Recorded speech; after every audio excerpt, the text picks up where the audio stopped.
அனைவருக்கும் வணக்கம். நான் ஷார்ட்ல உடன்படிக்கை அப்படிங்கிற ஒரு வார்த்தையை உபயோகப்படுத்தியிருப்பேன். பெரும்பாலும் கான்ட்ராக்ட் அப்படிங்கிறத ஒப்பந்தம் அப்படின்னு தான் நாம் பேசுவோம். ஆனால் இந்த இடத்துல நான் ஏன் உடன்படிக்கைன்னு யூஸ் பண்ணேன் தெரியுமா? ஒரு ஒப்பந்தம் அப்படிங்கிறது an agreement enforceable by law அப்படிங்கிறதா வரையறுக்கப்பட்டிருக்கு.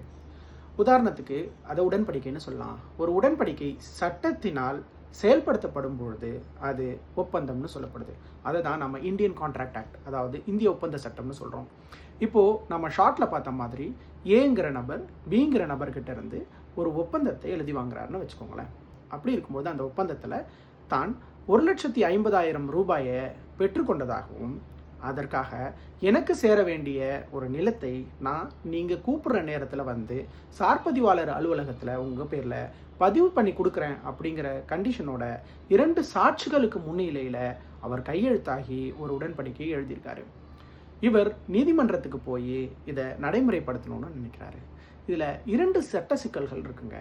முதலாவது, அவர் எழுதி கொடுத்த அந்த ஒப்பந்தமானதில் ரொக்கமாக தான் பெற்றுக்கொண்டதா சொல்லியிருக்காரு. ஒருவேளை அவர் தான் அப்படி எதுவுமே பெற்றுக்கல, இது இவங்களை எனக்கு யாருன்னே தெரியாது, அந்த பணம் தான் பெற்றதற்கான எந்த ப்ரூஃபும் இல்லை அப்படின்னு சொன்னான்னா அதை நிரூபிக்க வேண்டிய கட்டாயத்தில் நாம் இருக்கிறோம்.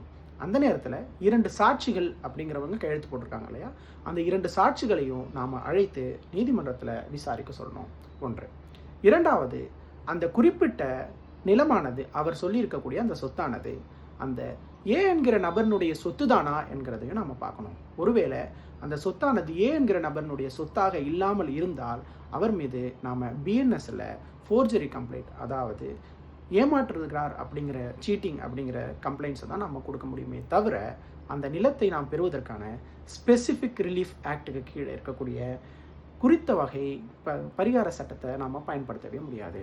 இந்த மாதிரி யூஸ்ஃபுல்லான சட்ட தகவல்களுக்கு எங்கள் பேஜை சப்ஸ்கிரைப் பண்ணிக்கோங்க, ஃபாலோ பண்ணுங்கள், லைக் பண்ணுங்கள், ஷேர் பண்ணுங்கள்.